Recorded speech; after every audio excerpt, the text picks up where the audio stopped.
کفن پر سر تړم نن میدان ته ورځم کفن پر سر تړم نن میدان ته ورځم پر سر دا دوه کمې ویډیو چې دي هغه په فیسبوک سوشل میډیا په هر پلیټ فارم باندې هغه وایرل دي.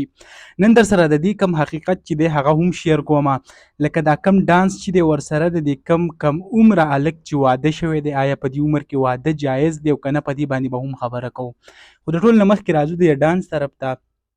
په دې ډانس باندې موږ الریډي یو ویډیو جوړه کړې هم ده، په هغې کې موږ مکمل تفصیل هم بیان کړی چې آیا دا ډانس دی د چا، لکه هسې موږ وګورو سوشل میډیا طرف ته. په دې کې چې یو نیم شیز داسې شي لکه د خلکو ډېر زیات خوښ شي، نو هغه چې بیا کم وایرل شي نو د هغې بیا کم مدت چې دی هغه هم ډېر وي، لکه تقریبا زه به ویم د دې تقریبا میاشت پوره شوه د دې ډانس، خو تر اوسه پورې هغه په هغه ګانه باندې اوس هم مشهور دی، او کومه ګانه چې وه هغه یې لکه مشهور کړه.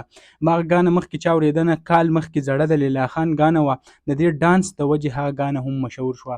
بل طرف ته راځو، دا کم هلک چې واده کړی دی، په دې باندې هم موږ یو ویډیو مخکې جوړه کړې وه.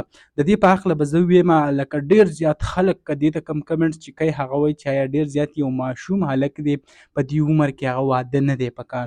نو زه به تاسو ته وایم لکه اسلام طریقه به درته زه شیر کوم، د نه علاوه بیا کوم ساینس چې سوی هغه به زه هم تاسو ته ویم. لکه په اسلامي تاریخ په دغه باندې چې یو ماشوم هغه بالغ شي، نن سبا چې لکه 16 سالو ته ورسي، نو که دې له واده وکړی شي دا څه بده خبره نه ده، ځکه د ګناهونو نه به هغه په امن کې شي. بل طرف ته که ساینس موږ وګورو نو هغه هم دا وایي چې یو ماشوم هغه 16 17 18 سالو پورې شي نو دې له هغه واده پکار دی. نو په دې باندې خلکو ډېر زیات نیګیټیو کمنټس کړي دي. د هلک ته موږ هم ګورو نو 17 18 سال عمر د برابریږي، نو خلک بس مختلف قسمه تفسیرې پې شروع کړلي چې آیا دا خو ماشوم دی او دا دی او دې له په دا ټایم کې واده نه و پکار، داسې خبرې پې کوي. نو برای مهرباني چې د څه نه خبر نه یې نو په دې باندې چې فضول هسې هغه دغه مه کوئ. نو دا هم ډېر زیات مشهور دی، دا کم واده چې دی هغه هم په ټیک ټاک کې. دغه دوه ویډیو وي، د هغې په هکله څه معلوماتو تاسو سره هم شریک کړو.